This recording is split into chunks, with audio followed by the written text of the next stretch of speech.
नमस्कार दोस्तों, स्वागत है आपका स्टडी फॉर सिविल सर्विसेज में। यूपी पीएससी का जो आरओ का एग्जाम होने वाला है प्री का 27 जुलाई 2025 को, और यूपी पीसीएस 2025 का जो प्री वाला होने वाला है 12 अक्टूबर 2025 को। इन दोनों एग्जाम के लिए कई सारे फ्री इनिशिएटिव मैंने अनाउंस किए थे और सारा कमिटमेंट पूरा किया जाएगा। एक बार कमिटमेंट कर दिया तो पूरा करके रहता है स्टडी फॉर सिविल सर्विसेज। पिक्स का रिवीजन हमने चालू कर दिया है telegram channel study for civil services में, बिल्कुल फ्री में 3 बार पिक दी जाएंगी, उनको आप देखते रहिए। उसके अलावा प्रीवियस ईयर क्वेश्चन पेपर वगैरह, पीडीएफ वगैरह बहुत सारी चीजें उसमें मिलती हैं। तो study for civil services telegram join करके रखें और आगे भी ज्वाइन रहें जब तक सिलेक्शन वगैरह नहीं हो रहा है। फ्री क्विज की प्रैक्टिस करने के लिए एससीएस डेली क्विज में डेली 25 क्वेश्चन दिए जा रहे हैं। पिछले 6.5 साल से कई सारे एसडीएम, डीएसपी, आरओ, बीओ, कई पीसीएस के लोग उससे टॉपर्स तक उससे निकल चुके हैं, रैंक 1-2 तक। ठीक है, इसके अलावा ओनली करंट अफेयर हमारा चैनल है, ओनली करंट अफेयर। उसमें डेली करंट अफेयर की हम पिक दे देते हैं कि इतना करंट अफेयर जरूरी है, और प्लस उसके क्वेश्चन भी करवा देते हैं। तो ये तीनों फ्री टेलीग्राम चैनल आप एक बार ज्वाइन कर लीजिए और उसमें बने रहिए।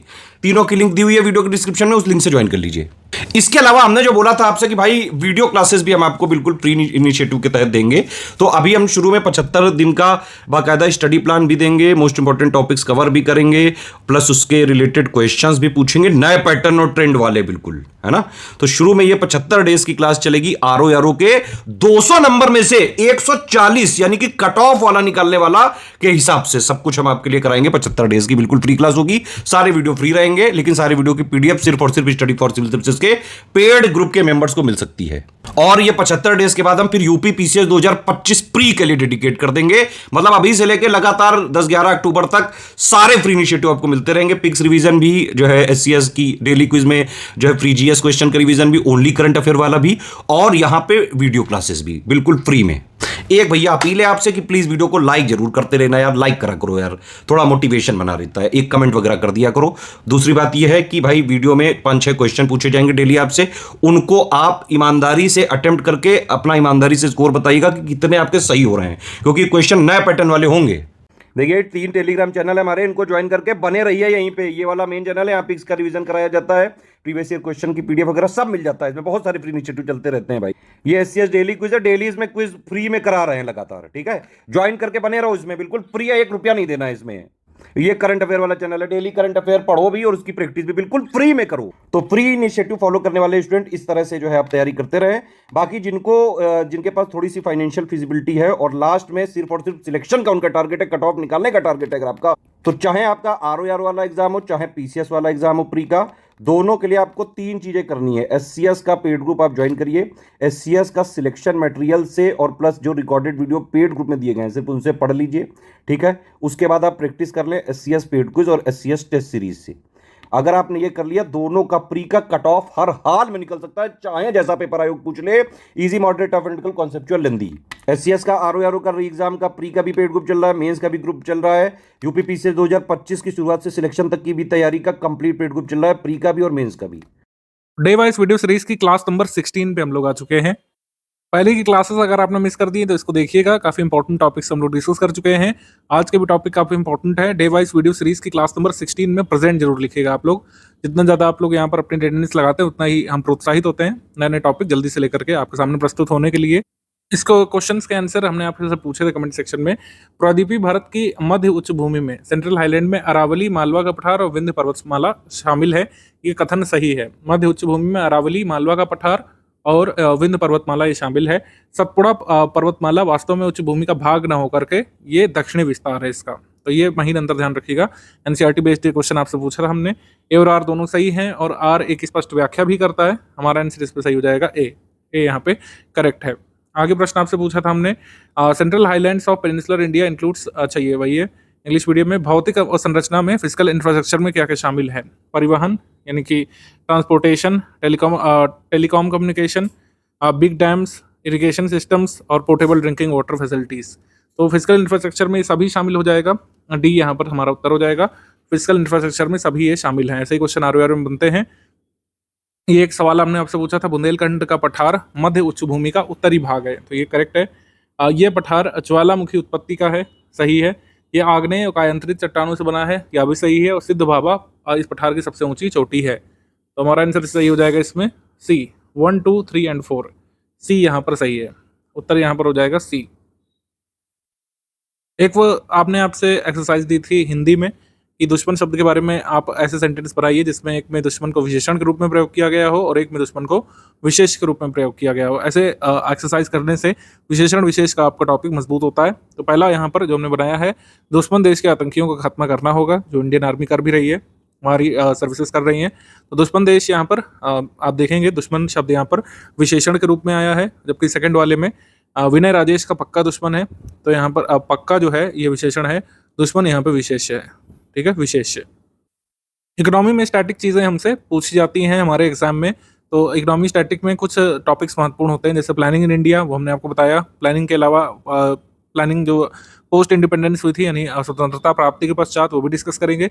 लेकिन उससे पहले थोड़ा सा डिस्कस कर लेते हैं economic reforms in India. Economic reforms in India वैसे तो स्वतंत्रता के बाद ही हुए थे, लेकिन ये बड़ा ही स्पेशल टॉपिक होता है। यूपीपीएससी इसको काफ़ी पसंद करता है, आरओ में से प्रश्न भी बन सकते हैं। इकोनॉमिक रिफॉर्म्स इन इंडिया, ठीक है, इसको हम लोग देखना यहाँ पे शुरू करते हैं।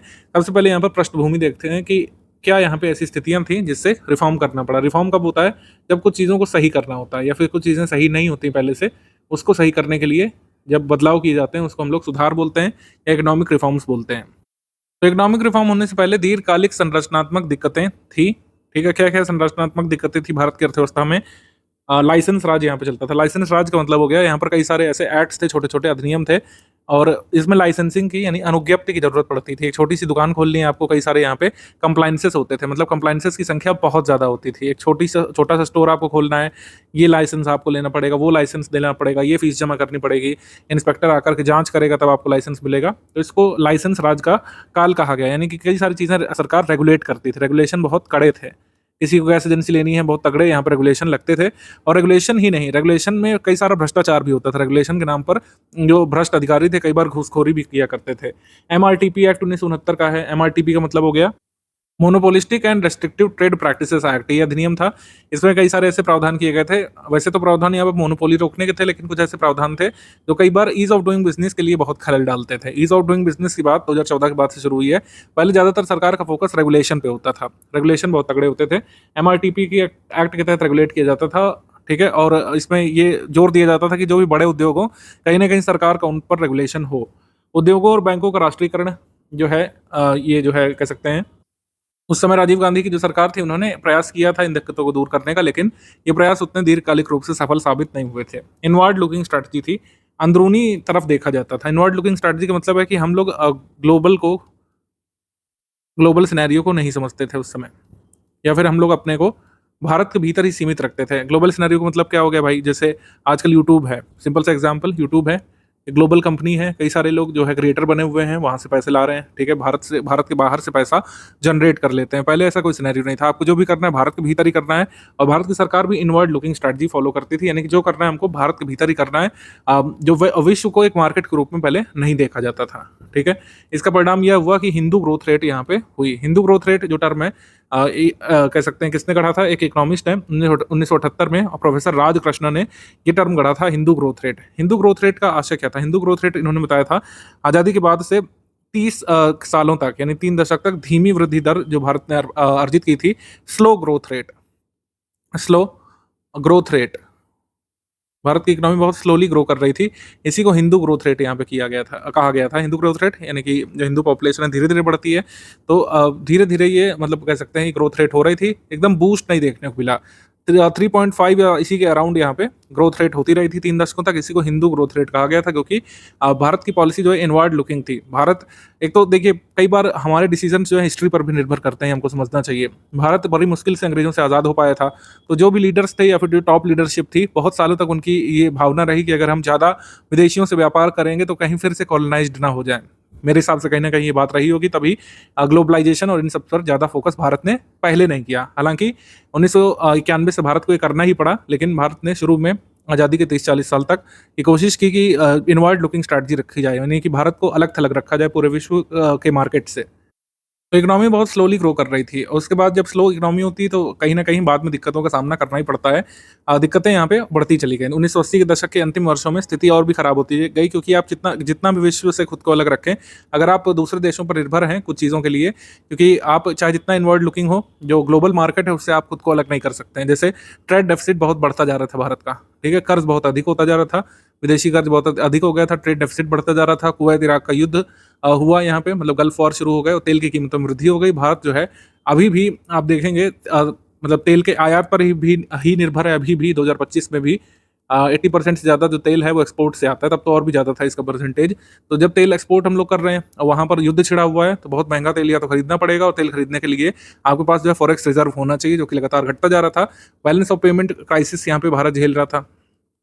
बैलेंस ऑफ पेमेंट क्राइसिस यहाँ पे झेल रहा था, यानी कि भारत के पास जो मुद्रा है वो लगातार कमजोर होती जा रही थी, मतलब बैलेंस ऑफ पेमेंट कमजोर होता जा रहा था। फिजिकल डेफिसिट बहुत ज़्यादा बढ़ गया था भारत का, राजकोषीय घाटा बढ़ गया था, बैलेंस ऑफ पेमेंट क्राइसिस से भारत जूझने लग रहा था।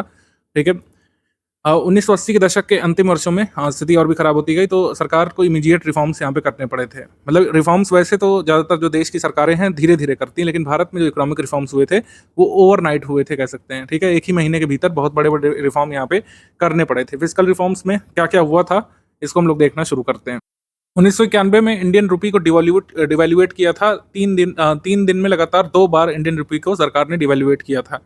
ठीक है, 2 स्टेप में 3 दिनों के भीतर ही रुपये का डिवैल्यूएशन ऐतिहासिक तौर पर सरकार ने किया था। 1 जुलाई को, 3 जुलाई को 1991 को आरबीआई ने डिवैल्यू किया था इंडियन करेंसी को 20% से, जिससे फॉरेन डायरेक्ट इन्वेस्टमेंट एफडीआई जो है इनवाइट किया जा सके लिबरलाइजेशन पॉलिसी के तहत।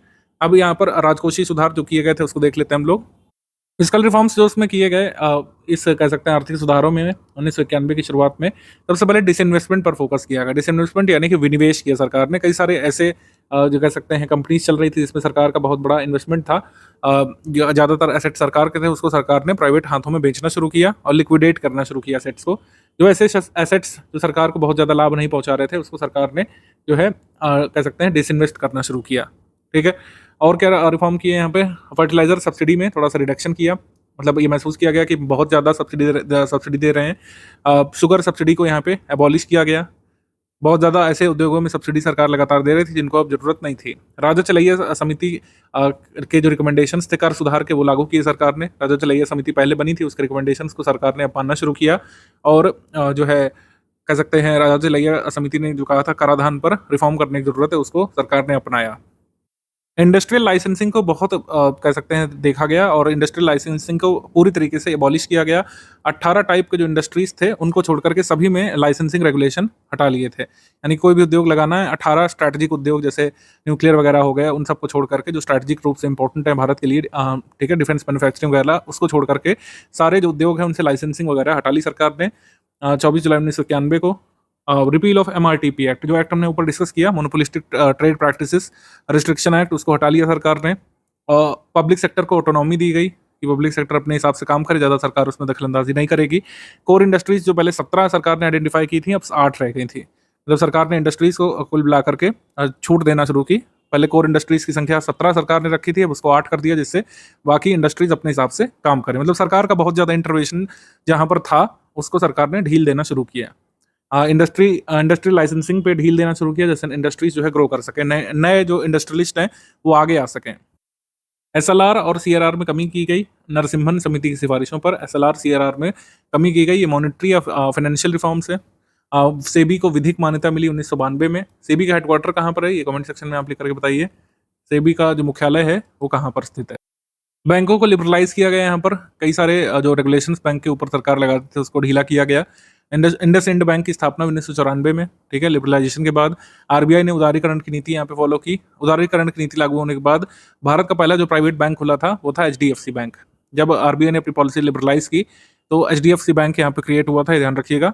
इंपोर्ट एक्सपोर्ट में जो भी रेगुलेशन, बहुत कड़ा रेगुलेशन लगता था, उसको ढील किया गया। मतलब उसमें ढील दी गई।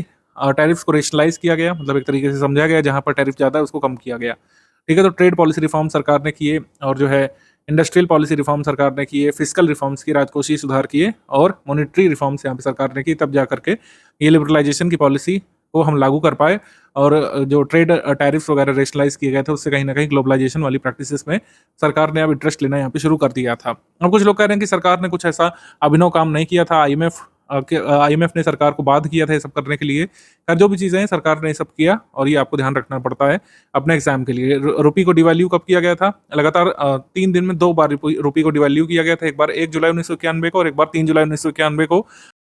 हमारे एग्जाम में ऑब्जेक्टिव क्वेश्चन पूछ सकते हैं कि आर्किटेक्ट्स कौन थे भारत में आर्थिक सुधार के सूत्रधार। आर्थिक सुधार के सूत्रधार थे भारत में जब इकोनॉमिक सेक्टर रिफॉर्म्स हुए।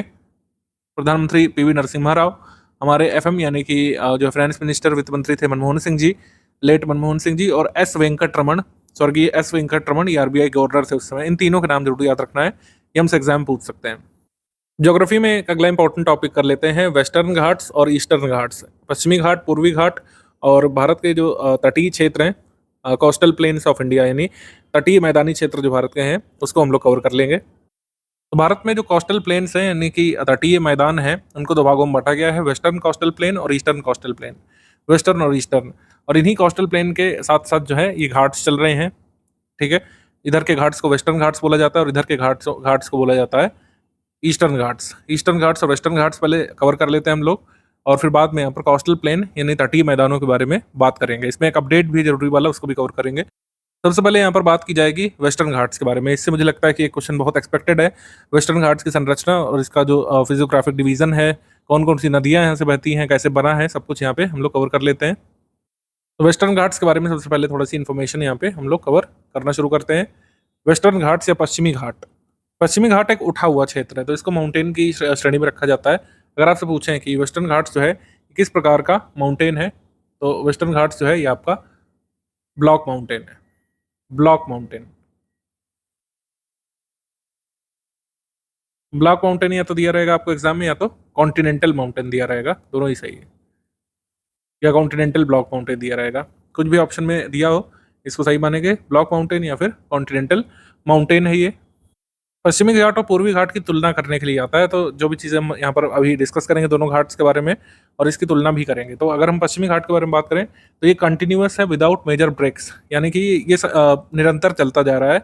यहाँ पर जो वेस्टर्न कोस्टल प्लेन है यानी पश्चिमी तटीय मैदान जो है उनके समानांतर चलता जा रहा है, जबकि जो ईस्टर्न कोस्टल प्लेन जो है उसमें ईस्टर्न कोस्टल प्लेन के साथ जो कह सकते हैं आपका ईस्टर्न घाट से, इसमें कई सारे ब्रेक देखने को मिलते हैं क्योंकि नदियों ने इसको काटा है। ये डिसकंटिन्यूअस है, नदियों द्वारा अविच्छेदित है, नदियां बीच बीच से निकली हैं, तो ये कॉन्टिन्यूअस नहीं है, इसमें बीच बीच में ब्रेक बना हुआ है। यहाँ से नदी निकल गई तो यहाँ ब्रेक है, यहाँ से नदी निकल गई तो यहाँ ब्रेक है। तो कह सकते हैं ईस्टर्न घाट्स में और वेस्टर्न घाट्स में अंतर देखने को मिलता है। वेस्टर्न घाट्स कंटिन्यूअस है, ज़्यादा ब्रेक नहीं है, जबकि ईस्टर्न घाट्स में डिसकंटिन्यूटी देखने को मिलती है रिवर्स की वजह से, और यहाँ पे आपको ब्रेक देखने को मिलता है। इसका विस्तार अगर हम देखें तो सतपुड़ा से लेकर कन्याकुमारी तक बताया गया है, या फिर अगर स्पेसिफिकली बोले तो तापी नदी घाटी, तापी रिवर वैली से शुरू होकर नीचे कन्याकुमारी तक इसका विस्तार है। तापी नदी घाटी या फिर सतपुड़ा से कन्याकुमारी तक इसका विस्तार है। और इसको अगर हम स्पेसिफिकली बताएं तो गुजरात से शुरू हो जाता है, गुजरात से शुरू होकर के महाराष्ट्र, गोवा, कर्नाटक, तमिलनाडु और केरल तक ही जाता है, जैसे हमने अभी मैप में नीचे दिखाया। ये आप देख सकते हैं वेस्टर्न घाट्स जो है ये यहाँ से गुजरात से शुरू होता हुआ हल्का सा ये गुजरात में पड़ता है। यहाँ पे जैसे एग्जाम में आ जाएगा तो गुजरात में पड़ता है, ध्यान रखिएगा। गुजरात, दादर नगर हवेली, और ये महाराष्ट्र वाला हिस्सा, गोवा वाला हिस्सा, कर्नाटक वाला हिस्सा, केरल वाला नीचे टच करते करते ये तमिलनाडु में भी छू जाता है यहाँ पे। तो इस तरीके से वेस्टर्न घाट्स का विस्तार है। इसको 3 मुख्य भागों में आप लोग बांट सकते हैं पढ़ने की दृष्टि से। इन भागों में इसको आप बांट सकते हैं। पहला है नॉर्थर्न वेस्टर्न घाट्स, पश्चिमी घाट का उत्तरी क्षेत्र, ये फिर है ये बीच का western Ghats, central western Ghats, या फिर इसको मिडिल सह्याद्री भी कहा जाता है। हमसे एग्जाम पूछ लेते हैं कि महाराष्ट्र रीजन में जो वेस्टर्न घाट्स पड़ता है, महाराष्ट्र कर्नाटक रीजन में, तो उसको क्या बोला जाता है, तो उसको बोला जाता है सह्याद्री। ये ध्यान रखिएगा, महाराष्ट्र में वेस्टर्न घाट्स को बोला जाता है सह्याद्री।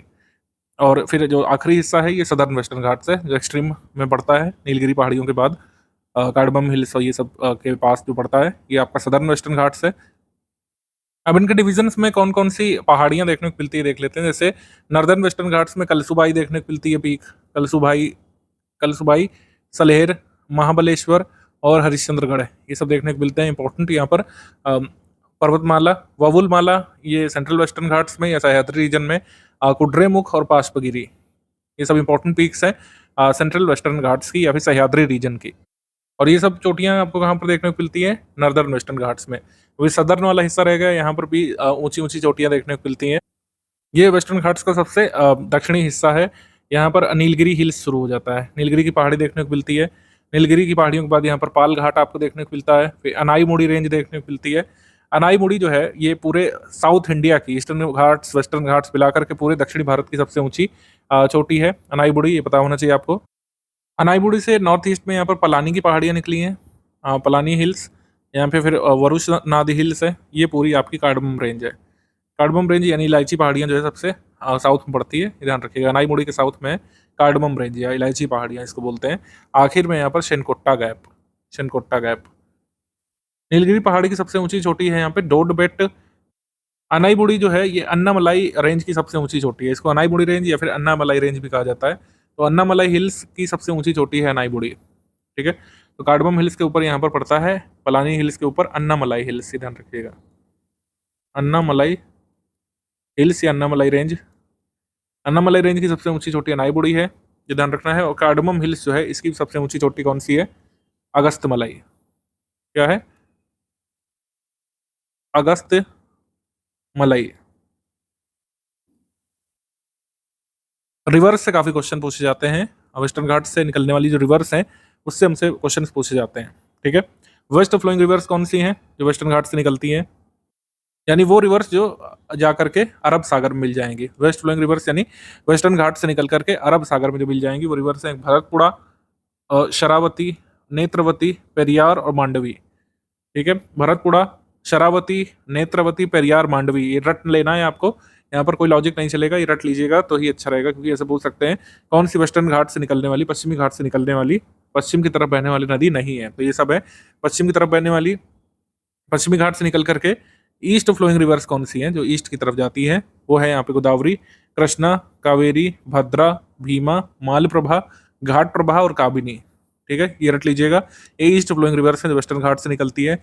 जो वेस्टर्न घाट्स है इसको यूनेस्को की वर्ल्ड हेरिटेज साइट का दर्जा प्राप्त है और विश्व के 8 सबसे बड़े जो बायोडाइवर्सिटी हॉटस्पॉट हैं उनमें से एक है वेस्टर्न घाट्स। और हमारे भारत के 4 मुख्य बायोडाइवर्सिटी हॉटस्पॉट्स में से एक है वेस्टर्न घाट्स, ये भी आ चुका है। तो हमारा एक बायोडाइवर्सिटी हॉटस्पॉट है वेस्टर्न घाट्स, से ध्यान रखिएगा। 16 फॉरेस्ट यहाँ पे पाए जाते हैं, फॉरेस्ट डिवीजन पढ़ेंगे तो आपको समझ में आएगा। 16 फॉरेस्ट यहाँ पे देखने को मिलते हैं। यहाँ पर कॉफी कल्टीवेशन देखने को मिलता है वेस्टर्न घाट्स वाले रीजन में, जहाँ जहाँ पर कर्नाटक में वेस्टर्न घाट्स है वहाँ पर कॉफी कल्टीवेशन आपको देखने को मिलता है।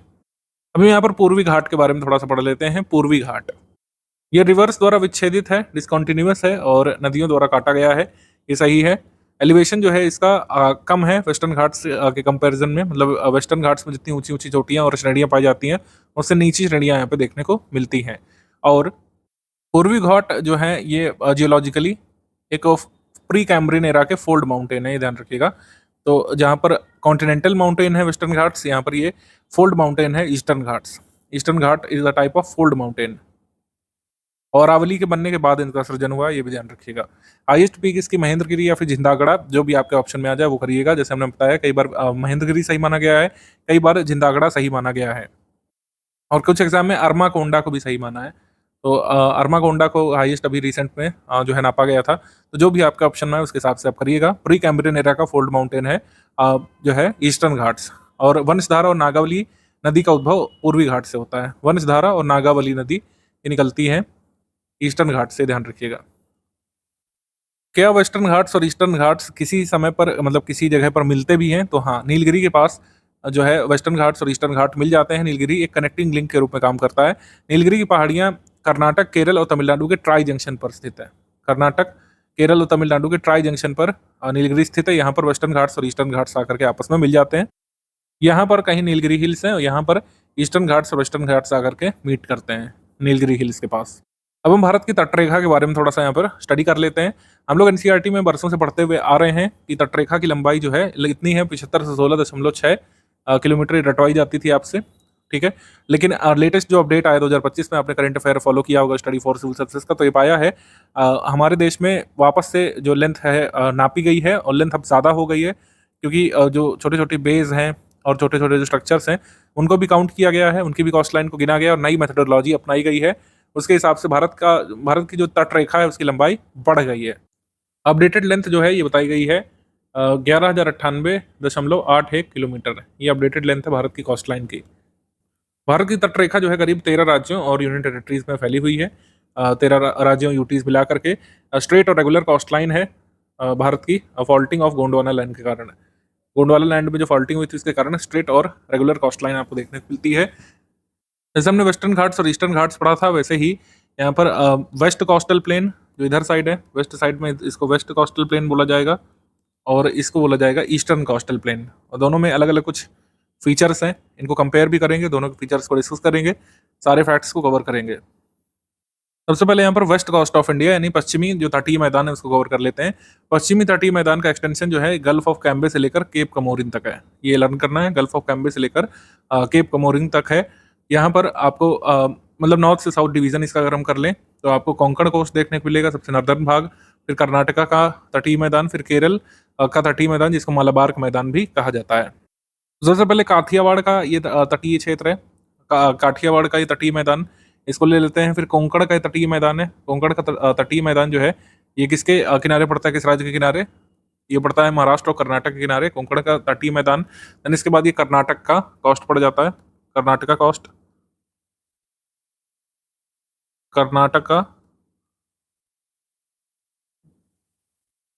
कर्नाटका कोस्ट, और उसके बाद फिर मलाबार या केरला का तटीय मैदान। ये आप क्रम से याद कर लीजिएगा, काठियावाड़ पहले काठियावाड़ सबसे नॉर्थ में, काठियावाड़ के बाद यहाँ पे कोंकण का तटीय मैदान, फिर कर्नाटक का तटीय मैदान, फिर मालाबार का तटीय मैदान।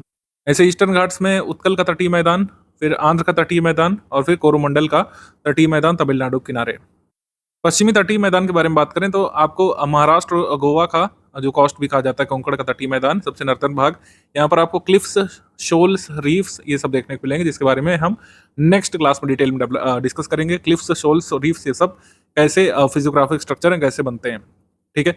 इसके बाद डिपोजिशन ऑफ एल्यूविलियम बाय स्ट्रीम्स यानी नदियों द्वारा जो अवसाद जमा किया जाता है उससे ये तटीय मैदानों का सृजन हुआ है, ये ध्यान रखना है। और इनके भागों को अगर हम देखें तो जो कोंकण का मैदान है या महाराष्ट्र गोवा का मैदान है इसको कोस्ट लाइन ऑफ इमरजेंस कहा जाता है, coast line of submergence basically कहा जाता है। और केरला का तटीय मैदान जो है, मलाबार का तटीय मैदान, इसको इमरजेंट कोस्ट भी कहा जाता है, इमरजेंट कोस्ट। अब ये सबमर्जेंस कोस्ट लाइन और कोस्ट लाइन ऑफ इमरजेंसी होता क्या है, इसको हम डिस्कस कर लेते हैं।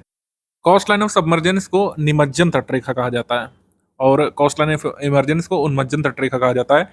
ये समुद्र तल का जो कह सकते हैं घटाव या बढ़ाव होता है, समुद्र का स्तर घटता है या बढ़ता है, उससे बनती है। कैसे बनती है डायग्राम्स देखते हैं हम तो समझ में आएगा आपको।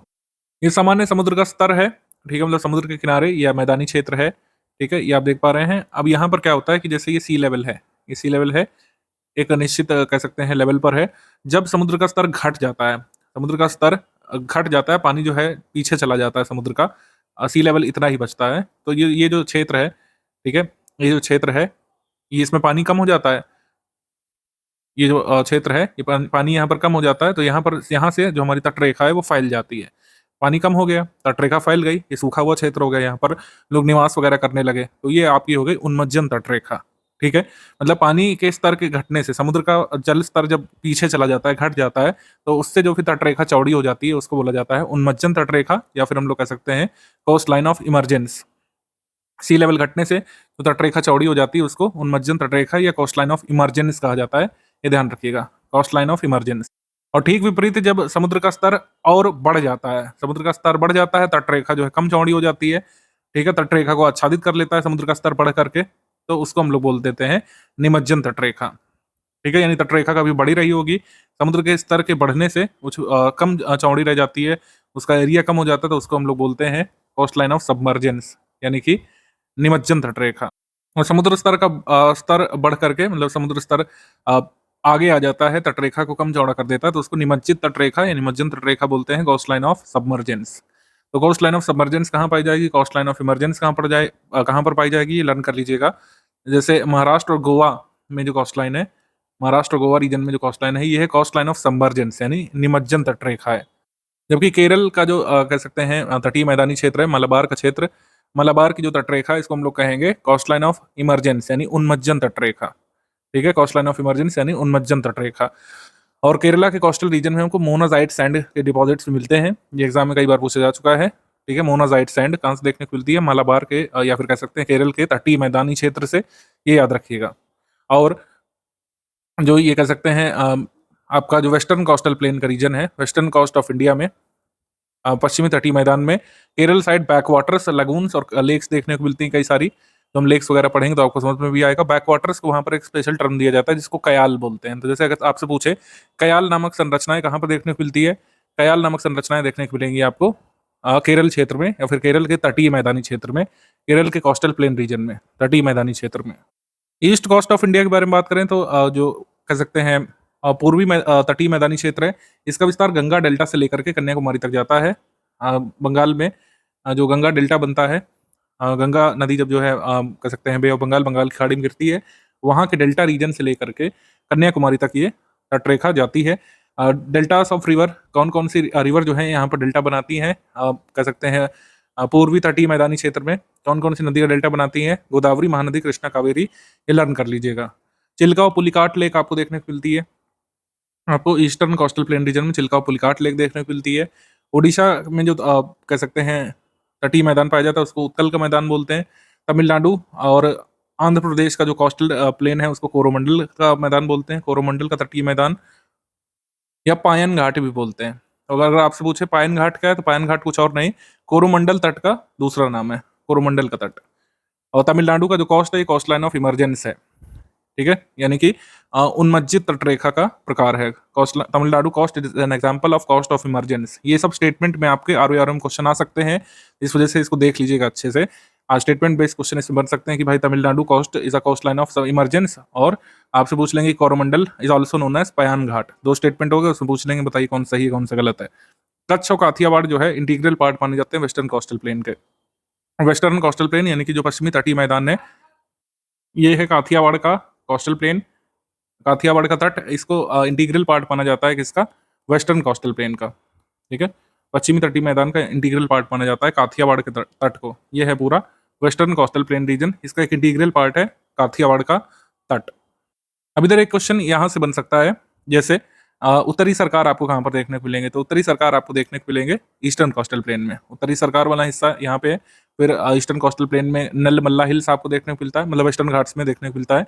तो ये क्रम से लगाने को आ सकता है। हमारे एग्जाम में ये दे देंगे, नर्दर्न सरकार दे देंगे, नागरी हिल्स दे देंगे, सिरुमाली हिल्स दे देंगे और शिवराय हिल्स दे देंगे, कहेंगे इसको भाई क्रम से लगाइए, नॉर्थ से साउथ की तरफ या साउथ से नॉर्थ की तरफ। तो ये अच्छे से पढ़ लीजिएगा, ठीक है।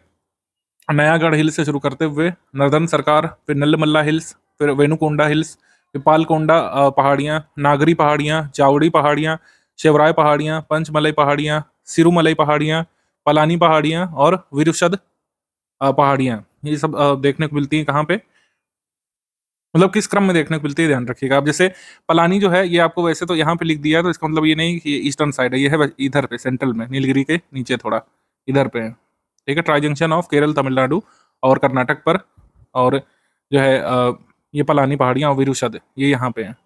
ये शायद दिख नहीं रहा होगा आपको, मैं यहाँ पे निशान लगा दे रहा हूँ, ये यहाँ पे है। तो इनका क्रम जरूर ध्यान रखिएगा आप। इधर भी ध्यान रखिएगा, जैसे यहाँ पे शीशाचलम की पहाड़ियाँ दी हुई हैं, शीशाचलम की पहाड़ियाँ इधर हैं, ये निशान बना दिया मैंने। शीशाचलम की पहाड़ियाँ कहीं ना कहीं इधर है, नागरी हिल्स के नीचे, जावड़ी हिल्स के बीच में। शीशाचलम की पहाड़ियाँ आपने सुना होगा, अगर आपने पुष्पा पिक्चर थोड़ा ध्यान से देखी है, तो जो पुष्पा राज है वो अपना कहाँ से निकालता है, वो जो कह सकते हैं लट्ठे वगैरह, चंदन की लकड़ी की तस्करी वो करता है, शीशाचलम की पहाड़ियाँ मजदूर भेज करके कटवाता है उसको इलीगली, ठीक। तो शीशाचलम की पहाड़ियाँ आपको आंध्र रीजन में देखने को मिलती है। यहाँ की पहाड़ियाँ कौन सी है कि ये नीलगिरी हिल्स है, अन्नामलाई हिल्स है, और जो है कार्डमम हिल्स है, ये यहाँ पे है वेस्टर्न साइड में। हरिश्चंद्र रेंज यहाँ पे है, सतमाला हिल्स यहाँ पे है, सतपुड़ा यहाँ पे है, विंध्या और ऊपर है। तो अब ये क्रम ध्यान रखिएगा। ईस्टर्न साइड ज़्यादा हिल्स है, तो इनका जरूर ध्यान रखिएगा, नलमल्ला, वेनुकोंडा, पालकोंडा, नागरी, जावड़ी, शिवराय और जो है सिरुमलाई, ठीक है। इतना जरूर ध्यान रखिएगा कि इनका क्रम क्या है, नॉर्थ से साउथ में, ऊपर से नीचे या नीचे से ऊपर करके भी याद रख सकते हैं आप।